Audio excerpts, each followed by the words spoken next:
Good morning मेरे मित्रों। जैसा कि हम लोग जानते हैं, बीपीएससी शिक्षक बहाली में बीपीएससी के द्वारा विशेष तौर पर एससीईआरटी बुक्स को फॉलो करने का निर्देश दिया गया है। तो मैं हाजिर हूं आप लोगों के बीच SCERT Bihar audio book series लेकर। आज इस वीडियो में हम लोग पढ़ेंगे अध्याय 9 जंतुओं में गति। आप प्रतिदिन घर से विद्यालय जाते तथा विद्यालय से घर जाते हैं। क्या आपने कभी सोचा है कि घर से विद्यालय आप किसके सहारे जाते हैं? इसमें आपके शरीर का कौन सा अंग सक्रिय है?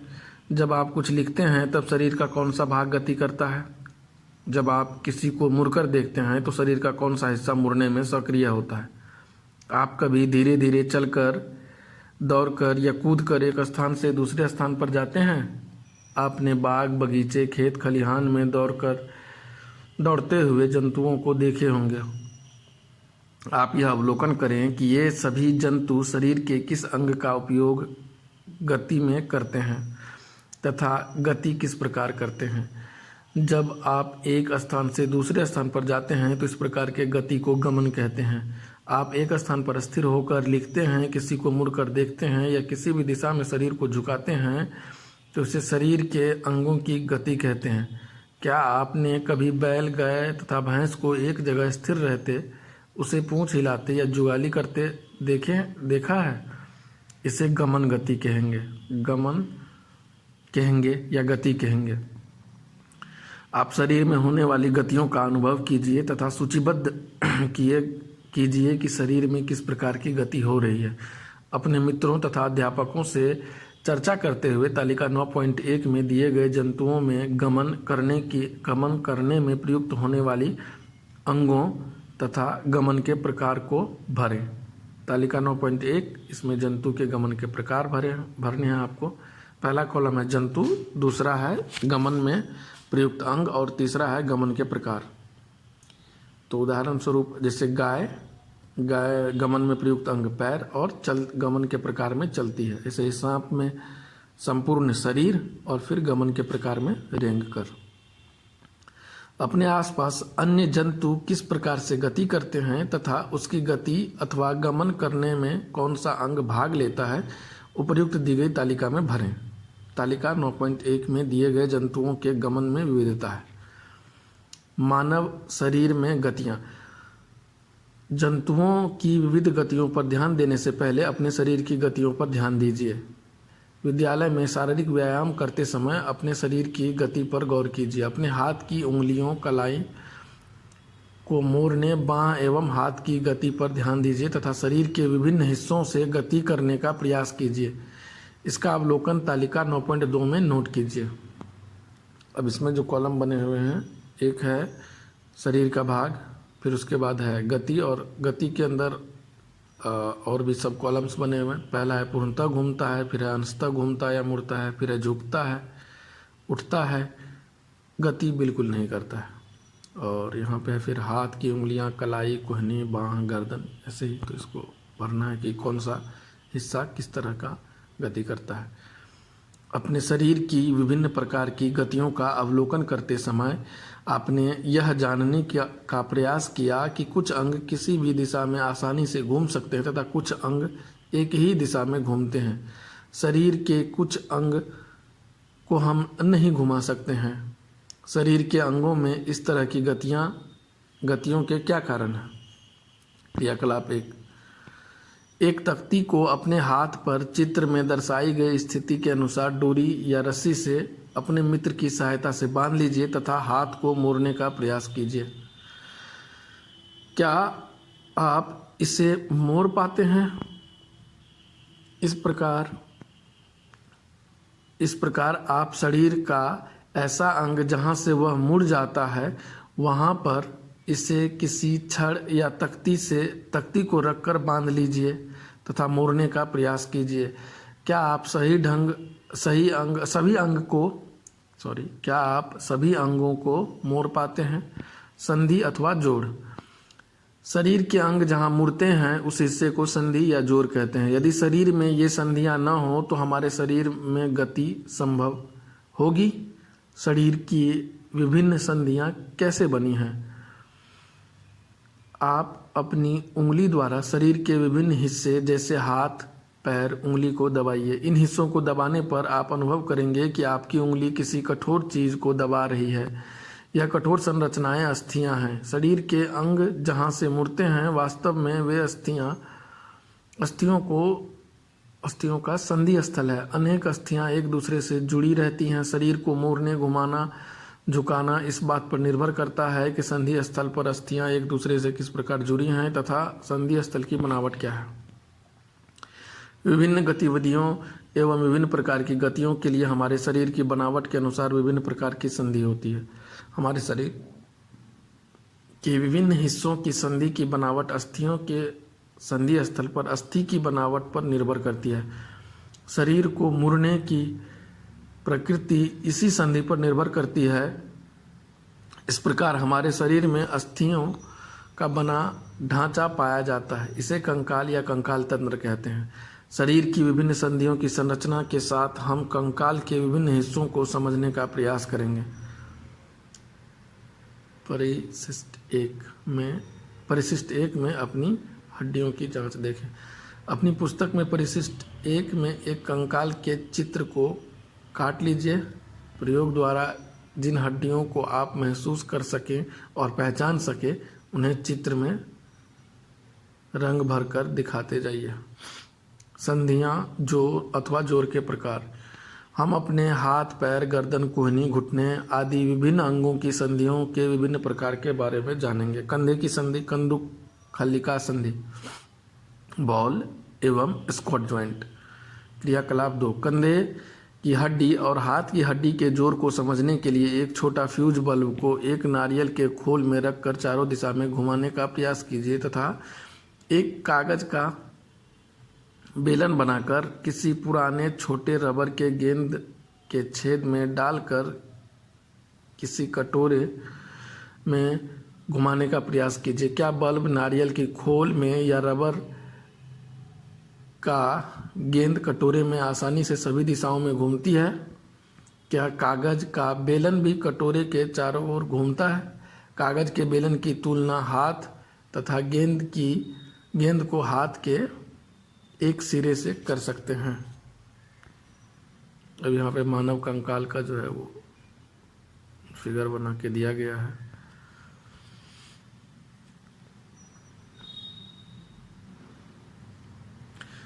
कटोरी कंधे के खोल वाले हिस्से से तथा गेंद को हाथ की हड्डी के ऊपरी सिरे के गुंबदनुमा हिस्से से तुलना कर सकते हैं।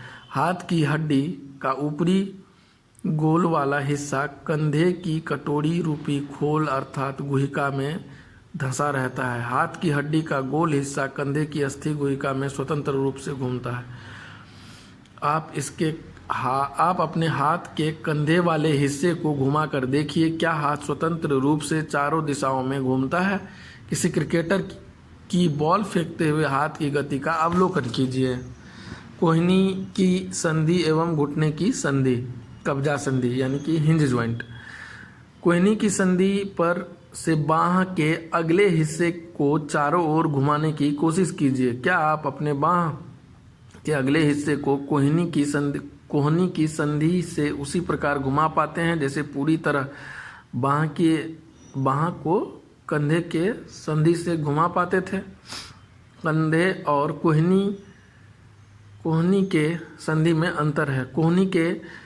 कोहनी से आगे बांह को आप सिर्फ ऊपर की ओर मोड़ सकते हैं। ठीक वैसे ही जैसे दरवाजे में लगे कब्जे के कारण दरवाजे को एक ही ओर खोल सकते हैं। इसे कब्जा संधि या हिंज ज्वाइंट कहते हैं। ऐसी ही संधि घुटने में मिलती है। इस तरह की संधि शरीर के और किस हिस्से में होती है अवलोकन कीजिए। धुराग्र संधि, पाइवोटल ज्वाइंट। गर्दन तथा सिर को जोड़ने वाली संधि को धुराग्र संधि कहते हैं। इसके द्वारा सिर को किसी भी झुकाव पर घुमा सकते हैं। सिर को आगे पीछे या दाएं एवं बाएं घुमा सकते हैं। इन गतियों को करने का प्रयास कीजिए। यह गति हमारे हाथ की गति से किस प्रकार भिन्न है इसका अनुभव करें। अचल संधि, इमूवेबल जॉइंट। हमारी खोपड़ी कई अस्थियों से जुड़ने के कारण बनी है। खोपड़ी के अंदर मस्तिष्क सुरक्षित रहता है। खोपड़ी अंदर से खोखली होती है। ये अस्थियां इन संधियों पर हिल नहीं सकती। ऐसी संधि को अचल संधि कहते हैं। आप मुंह खोलिए एवं बंद कीजिए तथा निचले जबड़े को हाथ से नीचे बल लगाकर स्थिर कीजिए तथा ऊपरी जबड़े को हिलाने का प्रयास कीजिए। क्या आप ऊपरी जबड़े को गति दे पाते हैं? ऊपरी जबड़े एवं खोपड़ी अर्थात कपाल के मध्य अचल संधि है। कंकाल एवं शरीर का ढांचा। आपने मकान बनाते समय देखा होगा कि मकान का ढांचा तैयार करने के लिए लोहे के छड़ों को एक दूसरे से बांधा जाता है। मकान का स्तंभ तथा छत तैयार करने में छड़ों का प्रयोग किया जाता है। तब इसे सीमेंट, बालू तथा गिट्टी के साथ मिलाकर इसके ऊपर ढाला जाता है तथा मकान का निर्माण किया जाता है। क्या बिना छत के मकान स्थिर रह सकता है तथा इसे आकृति प्रदान की जा सकती है? क्या आपने मिट्टी के घर की छत को देखा है जिसमें खपड़ा बिछाने से पहले बांस तथा बांस की फट्टी को बांधकर छप्पड़ के ऊपर छाजन किया जाता है? क्या इसके बिना छप्पर संभव है? मेले में जाकर पंडाल को देख सकते हैं तथा अनुमान लगा सकते हैं कि बिना बांस के फ्रेम के पंडाल बन सकता है। हमारे शरीर की सभी अस्थियां ठीक इसी प्रकार शरीर को एक आकृति प्रदान करने के लिए ढांचे का निर्माण करती है। इस ढांचे को कंकाल या कंकाल तंत्र कहते हैं। हम अपने शरीर की अस्थियों तथा संधियों को दबाकर अनुभव कर सकते हैं। एक्सरे चित्र से हमें शरीर की सभी कठोर अस्थियों की आकृति का पता चलता है। क्या आपके परिवार में किसी व्यक्ति को चोट लगने पर उसका एक्सरे चिकित्सक की सलाह पर करवाया गया है? चिकित्सक एक्सरे के चित्र से चोट के कारण का पता लगाता है। आप शरीर के विभिन्न हिस्सों के एक्सरे को इकट्ठा कीजिए तथा अस्थियों के ढांचों को देख सकते हैं। देखिए,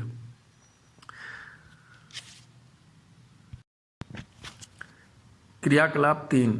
अपनी कोहनी को दूसरे हाथ से थोड़ा दबाइए और बांह को मोड़िए और सीधा कीजिए। इस क्रिया को कई बार दोहराइए। इसी प्रकार अपनी कलाई को कसकर पकड़िए और हथेली को घुमाइए। अब अपनी एक उंगली के किसी जोड़ को दूसरे हाथ के अंगूठे और उंगली से कसकर पकड़िए और उंगली को ऊपर नीचे कीजिए। इस क्रियाकलाप से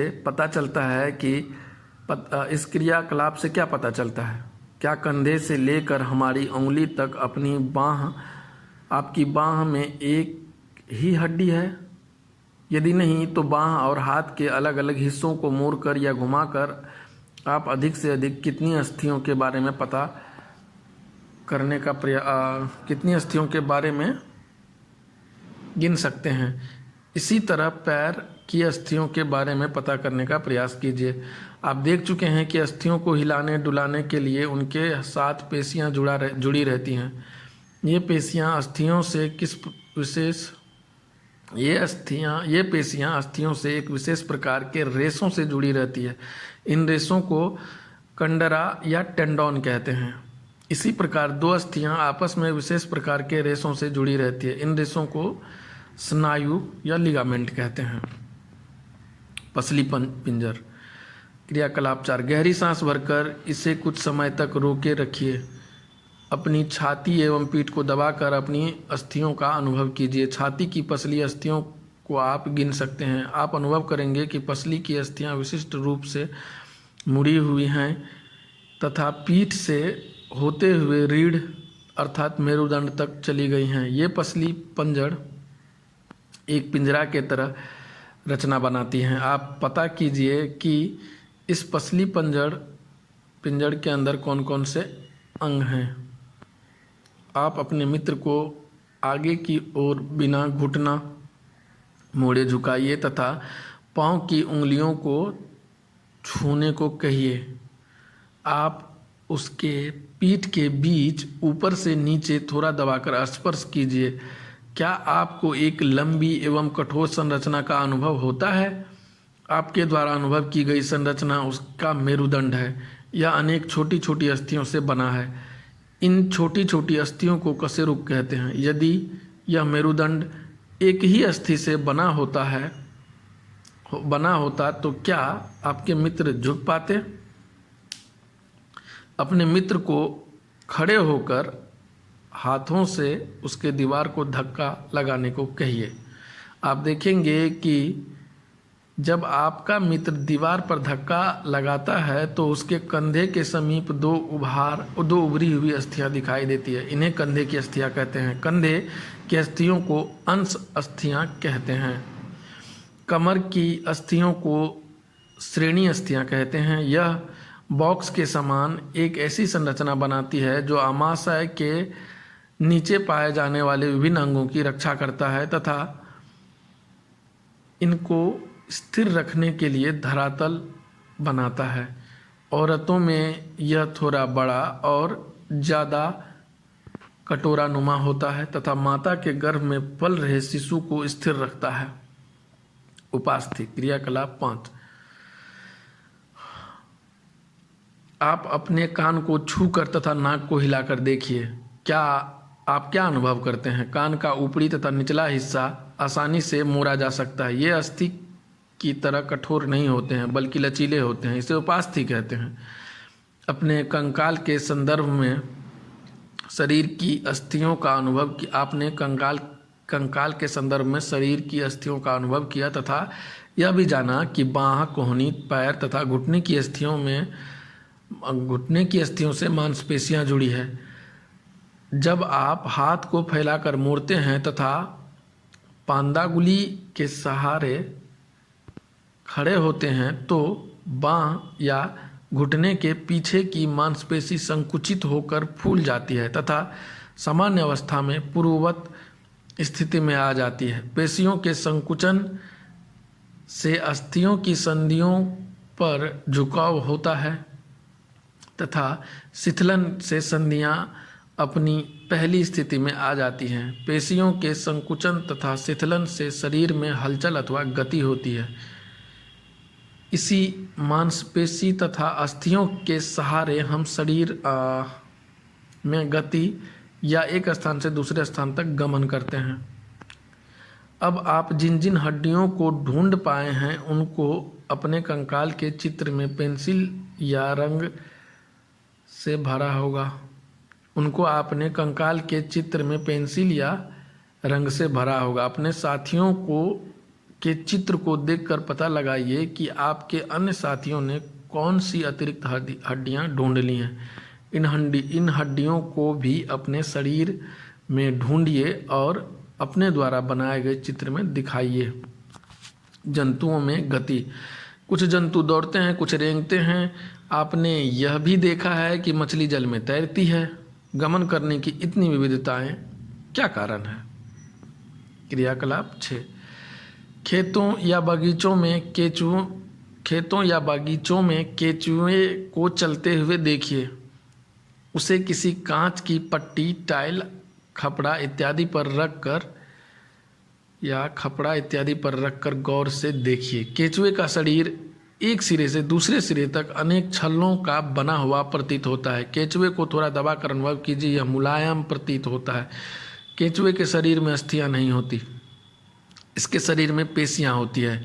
इन पेशियों के संकुचन एवं शिथिलन से इसका शरीर घटता बढ़ता रहता है। चलने के दौरान केचुआ अपना पिछला हिस्सा यानी पश्च भाग को भूमि में जकड़े रहता है तथा अगले हिस्से यानी अग्रभाग को चलने की दिशा में फैलाता है। इसके बाद वह अगले हिस्से से भूमि को पकड़ता है तथा पिछले हिस्से से जमीन की पकड़ को छोड़ देता है। इसके पश्चात यह शरीर को संकुचित करता है तथा पिछले हिस्से को आगे की ओर खींचता है। इससे यह चलने की दिशा में आगे बढ़ता है। इस प्रक्रिया को केचुआ बार बार दोहराता है तथा चलने की दिशा में आगे बढ़ता चला जाता है। लेकिन यह आपको सोचना होगा कि केचुए के शरीर के हिस्से से जमीन को कैसे पकड़ते हैं। लेकिन आपको यह सोचना होगा कि केचुए शरीर के हिस्से से जमीन को कैसे पकड़ते हैं अथवा कैसे टिकाता है। इसके लिए आवर्धक लेंस की सहायता से केचुए को उलटकर देखिए। आप देखेंगे कि केंचुए के शरीर पर छोटे छोटे बाल जैसी आकृति है। इस बाल जैसी आकृतियों को सूक कहते हैं। ये सूक पेशियों से जुड़े होते हैं। ये सूक मिट्टी में उसके पकड़ को मजबूत बनाते हैं। आप जानते हैं कि केंचुआ मिट्टी को खाता है। केंचुआ मिट्टी को भुरभुरा बनाता है, जिससे वायु मिट्टी में प्रवेश कर जाती है। इससे मिट्टी की उर्वरकता बढ़ती है तथा फसलों की अच्छी पैदावार होती है। मिट्टी के भुरभुरा हो जाने से पौधे के जड़ों को पर्याप्त वायु या ऑक्सीजन मिलता है। घोंघा।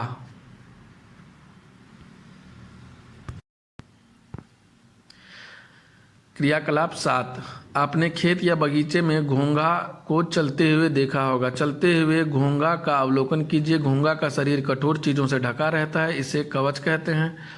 और यह घोंघा का बाह्य कंकाल है। यह कवच अस्थि से भिन्न है, इसमें कोई संधि नहीं होती। चलते हुए घोंघे को जब आप देखेंगे तो कवच के नीचे जमीन पर फैली हुई मसल संरचना होती है, जिसे पाद कहते हैं। पाद मांसल संरचना होती है, जिसे पाद कहते हैं।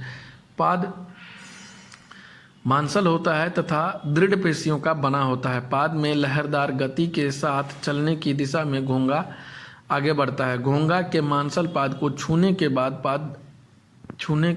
छूने से पाद सिकुड़ जाता है तथा घोंघा इसे कवच के अंदर घुसा लेता है। तिलचट्टा। क्रियाकलाप 8। क्या आपको पता है कि तिलचट्टा का वास स्थान कहाँ है? इसके लिए अंधेरे एवं नमी वाली स्थानों का अवलोकन कीजिए। वहाँ पर ये झुंड के झुंड मिलते हैं या मिलने की संभावना रहती है। इन तिलचट्टों को गौर से देखिए। ये जमीन पर चलते हैं, दीवार पर चढ़ते हैं और हवा में उड़ते भी हैं। इनके 3 जोड़े पैर होते हैं जो चलने में सहायता करते हैं। इसका शरीर कठोर बाह्य कंकाल से ढका होता है। यह बाह्य कंकाल कई खंडों में बंटा रहता है। पक्षी। आपने अपने आसपास खेत खलिहानों तथा घर के मुंडेरों पर कबूतर, कौवा, गोरैया तथा अन्य उड़ने वाली जंतुओं को देखा होगा। ये सभी पक्षी हैं।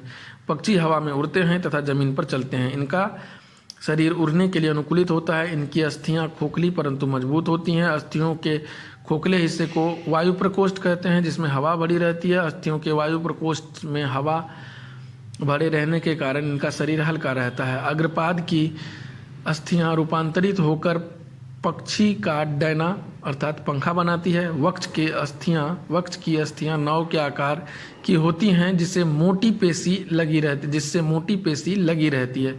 मांसपेशी से लगा कंडरा डैना की अस्थि से जुड़ा रहता है। मोटी मांसपेशी के खिंचाव से डैना फैलता है तथा शिथिलन से डैना सामान्य स्थिति में आ जाता है। इस तरह डैना के फैलने तथा नीचे गिरने से पक्षी हवा में उड़ता है। डैना जब नीचे आता है तो यह फैलकर हवा पर थपेड़े करता है तथा पक्षी ऊपर उठता है।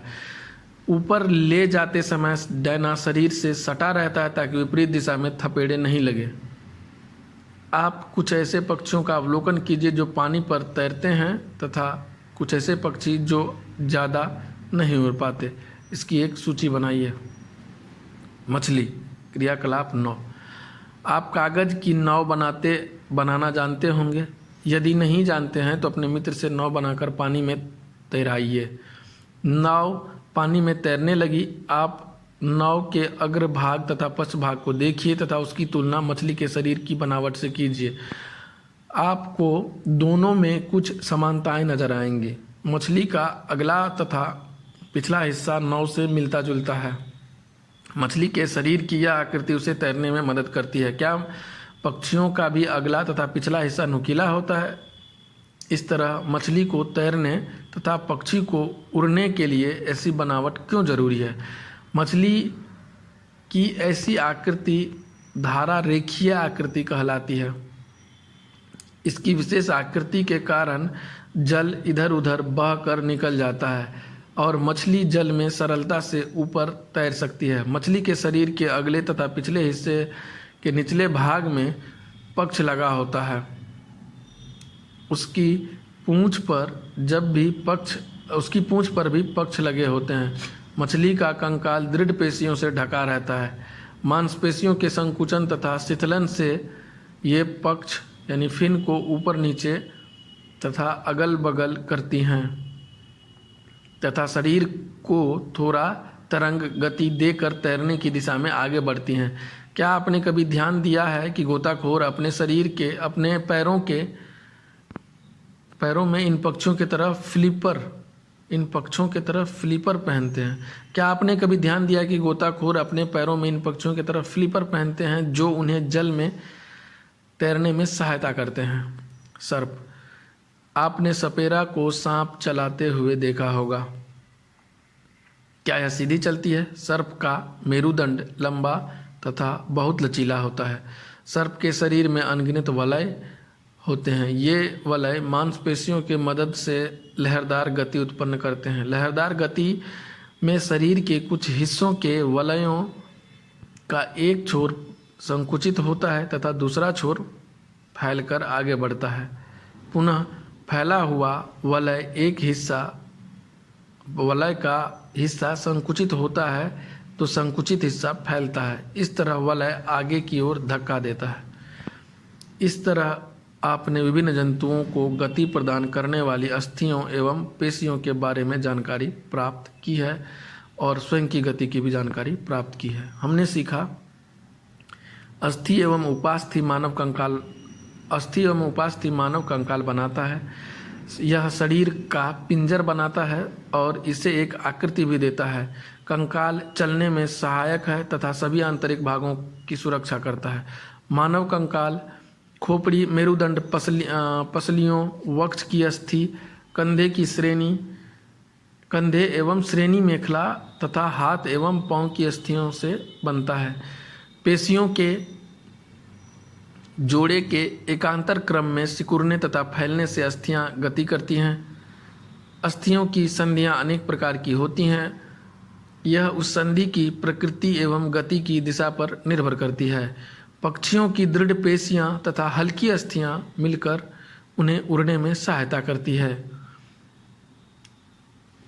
सर्प अपने शरीर के दोनों और एकांतर क्रम में वलय बनाते हुए भूमि पर वलयाकार गति करता हुआ आगे की ओर फिसलता है। बहुत सारी अस्थियां एवं उससे जुड़ी पेशियां शरीर को आगे की ओर धक्का देती हैं। तिलचट्टा का शरीर एवं पैर कठोर आवरण से ढके होते हैं जो बाह्य कंकाल बनाता है। वक्ष की पेशियां 3 जोड़ी पैरों एवं 2 जोड़ी पंखों से जुड़ी होती हैं जो तिलचट्टा को चलने में एवं उड़ने में सहायता करती है। केंचुए में गति शरीर की पेशियों के बारी बारी से शिथिलन एवं संकुचन से होती है। शरीर की अधः सतह पर सूख केंचुए को भूमि पर पकड़ बनाने में सहायता करती है। घोंघा पेशीय पाद की सहायता से चलता है। अब कुछ क्वेश्चंस हैं। शरीर का अंग जहाँ से मुड़ता है उसे कहते हैं ए संधि, बी जोड़, सी ए एवं बी दोनों, डी इनमें से कोई नहीं। शरीर की अस्थियों का ढांचा कहलाता है ए कंकाल तंत्र, 2 पेशी तंत्र, सी पाचन तंत्र या डी इनमें से कोई नहीं। ऊपरी जबड़े एवं खोपड़ी अर्थात कपाल की संधि है ए चल संधि, बी अचल संधि, सी कब्जा संधि, डी धुराग्र संधि। नेक्स्ट क्वेश्चन, निम्न में किसी जीव की अस्थियां खोखली किंतु मजबूत होती हैं? किस जीव की अस्थियां खोखली किंतु मजबूत होती हैं? ए मनुष्य, बी पक्षी, सी मांसाहारी जानवर तथा डी मछली। निम्न में से कौन सा जीव मिट्टी खाता है? ए सांप या बी मछली या फिर सी केंचुआ या फिर डी छिपकली। इस तरह हमारा 9th चैप्टर समाप्त होता है। दोस्तों, अगर मेरा प्रयास आप लोगों को उपयोगी लग रहा तो प्लीज़ हमारे चैनल को सब्सक्राइब करें ताकि आने वाले वीडियोज़ की नोटिफिकेशन आपको मिलती रहे। और हाँ, जाते जाते वीडियो को लाइक भी करते जाइए।